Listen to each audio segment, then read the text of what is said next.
It gives you a wonderful flexibility when you're writing these characters, where they can slot into nearly any place in a story, but it's always going to be complicated, and I love playing in that grey space.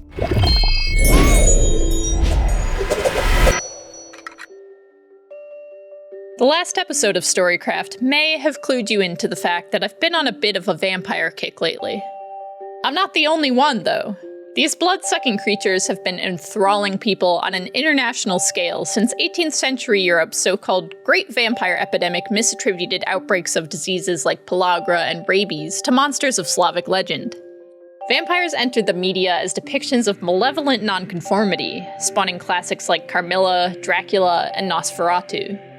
Their modern pop culture counterparts put a more positive spin on that social deviance, becoming representations of forbidden indulgences and rebellious individualism in titles like The Lost Boys, Buffy the Vampire Slayer, See it.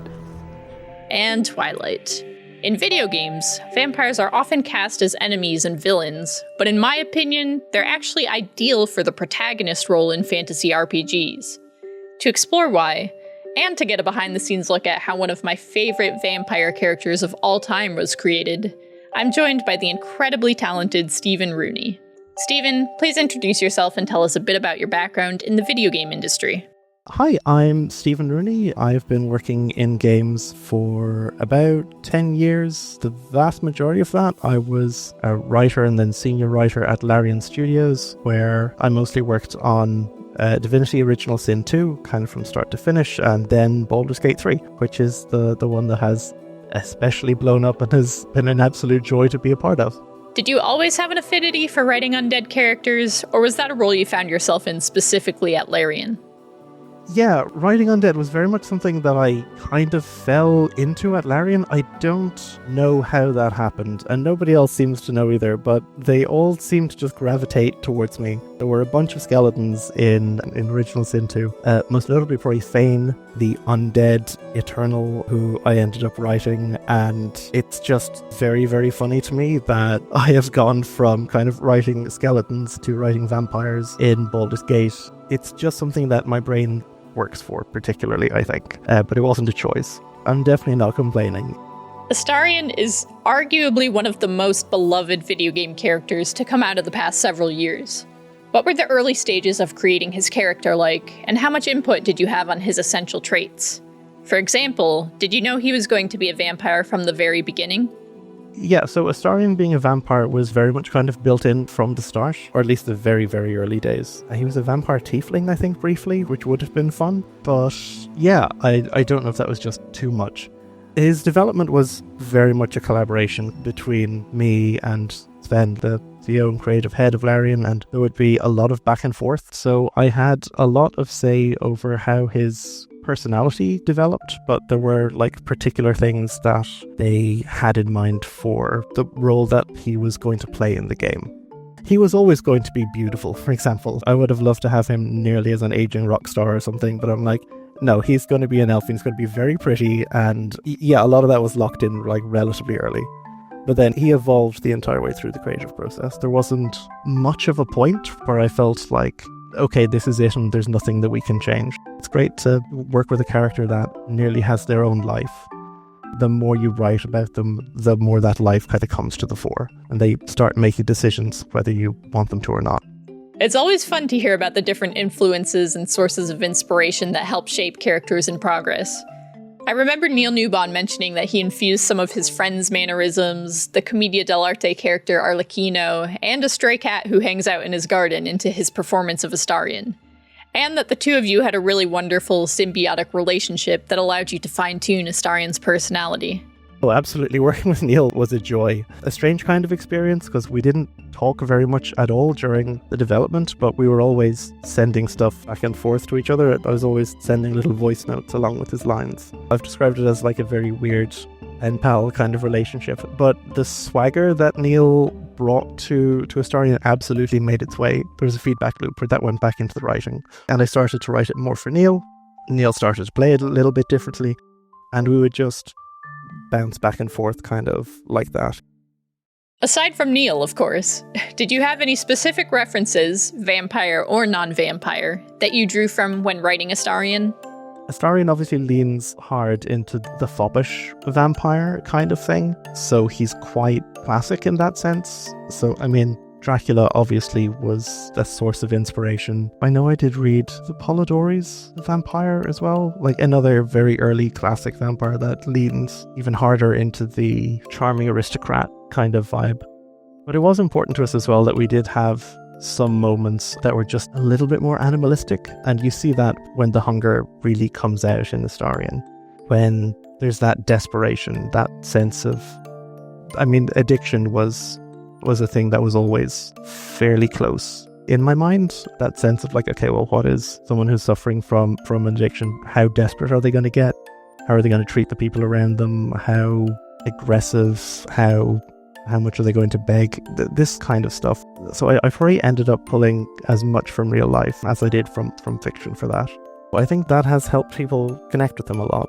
I mean, there's a lot of very grown-up themes that he deals with and that Neil has handled kind of masterfully, which was a real gift. Like knowing that you could hand an actor complicated material and that they would understand it and that they would treat it with sensitivity and that they would do it justice. It's really, really good when you find that working dynamic with someone. Astarion's definitely a polarizing character, which is great. You never want an audience to have a lukewarm reaction to what you're writing. But I think it's those heavier themes that allow so many people to end up relating to and rooting for Astarion, even if they initially dislike him. Probably some of the biggest compliments I've had from people have been those who've come up to me and said, I've absolutely hated him at the start. I really, really didn't like it. And then a few hours into the game, I realized I started going, oh crap, I'm relating to this guy. I'm enjoying this. I'm having, he's still being mostly awful for most of the game, but being able to find the charm and the fun in that, I think has been really, really satisfying, and seeing people connect with that has been great. And you're right, lukewarm is a terrible reaction. Like, I would much rather have people come up to me and say, I hated him at the start and I hate him the whole way through and he's my least favorite character of all time. I'm like, yeah, that's valid. That's an emotional reaction. I'm happy with that. I'll take it. Did you also work on Cazador and the other vampire characters in Baldur's Gate 3? Yeah, quite a lot. I wrote Cazador as well, kind of from the beginning. People probably pitched in at points towards the end, but for the most part, what was going on with a lot of the vampires was very much my domain. And that's fun because you have this entire, messed up little family just living in the core of Baldur's Gate, and you get to write from the abusive parent kind of perspective of Cazador and Astarion with all his stuff going on, and then you have these other kind of vampires that also live in the house who contribute kind of more or less to the story, but it's a lot of fun because you get to really flesh out the dynamic.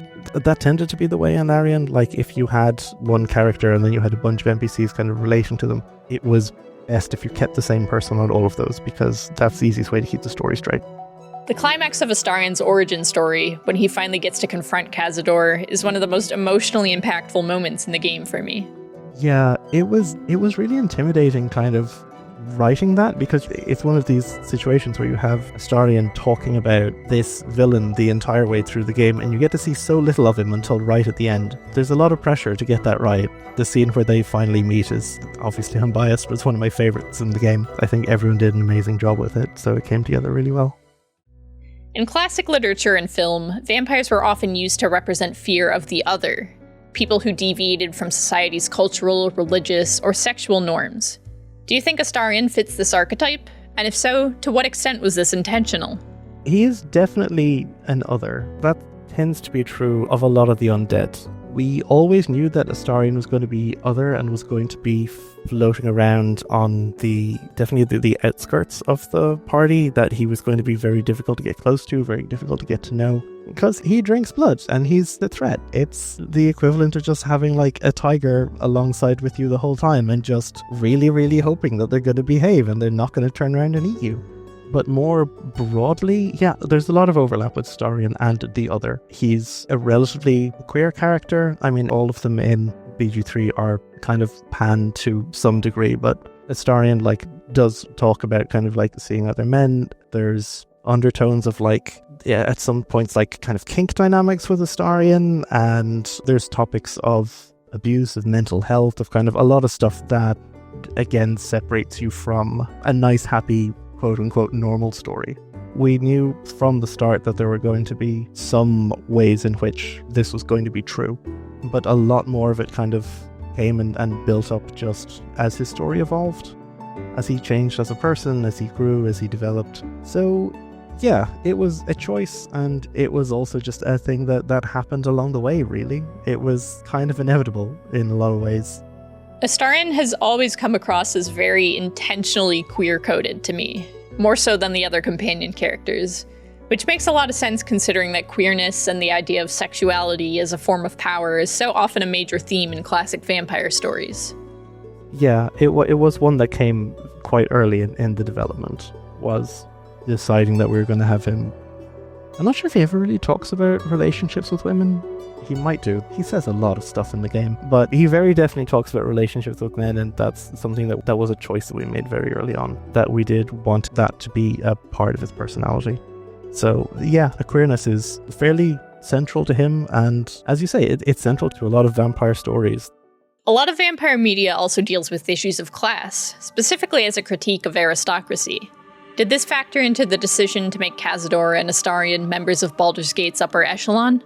Yeah, no, it was definitely a choice. Cazador was always going to be a part of that upper aristocracy. It works for him as a character. It works for, vampires in Dungeons and Dragons tend to fit into that kind of mold anyway. They do tend to be figures of power, and people like Strahd are kind of like the iconic lords, essentially. And we knew that we wanted Astarion to be a part of that, but also wretched at the same time, to have that dynamic where he's clearly very posh, like the way he addresses people. There's a sense of superiority, there's a sense of smugness, there's an arrogance, all the kind of, the horrible things you associate with the aristocracy. But at the same time, to be kept in a dungeon and fed rats and having to go out into a city and perform that aristocracy, to have to perform that like high class. One of my favorite things about vampire characters is that they're morally grey by necessity. Their biology compels them to drink blood to survive, and how they go about that is often largely up to them. In RPGs, this can enable vampires to fall pretty much anywhere on the moral spectrum. Everything from tragic hero to outright villain. How did you use Astarion's condition to create moments of character development and potential shifts in his morality? Yikes, that is a beefy question. I'm sorry. Yeah, it is. No, you're good. It's a good question. It's an important question. And it was one of the things that we had to tackle quite early, and we had to know where we were going with it, because there's so many different ways that it could affect the game mechanically, but also how it could change things both for the player and for Astarion.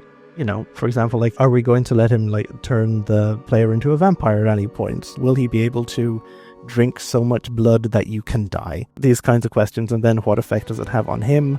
As the writer, the main thing in my head was always, how far is he going to push it? What is he going to want from people? As he starts to form bonds with people, is he still going to want to drink their blood? Does it become a thing of intimacy between the two characters? Is it going to be something that people give reluctantly? And there's a huge aspect of vulnerability there as well, eventually from Astarion, which is just like, look, this is a thing that I need, and this is a thing that you can give me. Can you provide that for me? With the player having an option to say kind of yes or no. Or do you embrace kind of the murder hobo and just take the moral standpoint of well, look, we're fighting bad guys. We're going to kill them anyway, so I may as well. There's a lot of different attitudes you can take, and a lot of them come up during the game.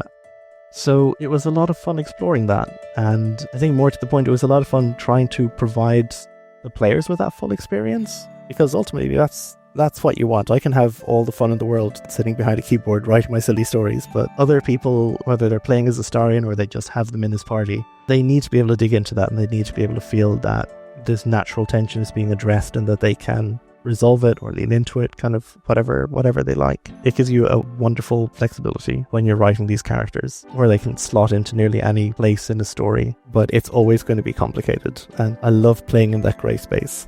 Many vampires are portrayed as powerful beings that also have some serious limitations and weaknesses, like not being able to stand in the sun, cross running water, or enter homes uninvited, which is great for presenting mechanical obstacles or checks for players in an RPG context. However, after Astarion survives the Nautiloid crash, many of these obstacles are removed, at least temporarily.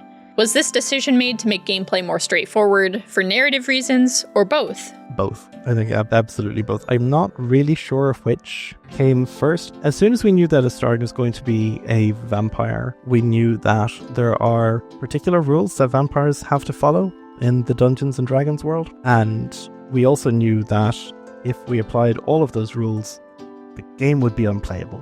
Walking in the Sun was the one that we knew for sure there was no way we could make that work. So the tadpole had to give him special powers. And then it was just a matter of picking and choosing, okay, what do we want to include? What do we want to cut out?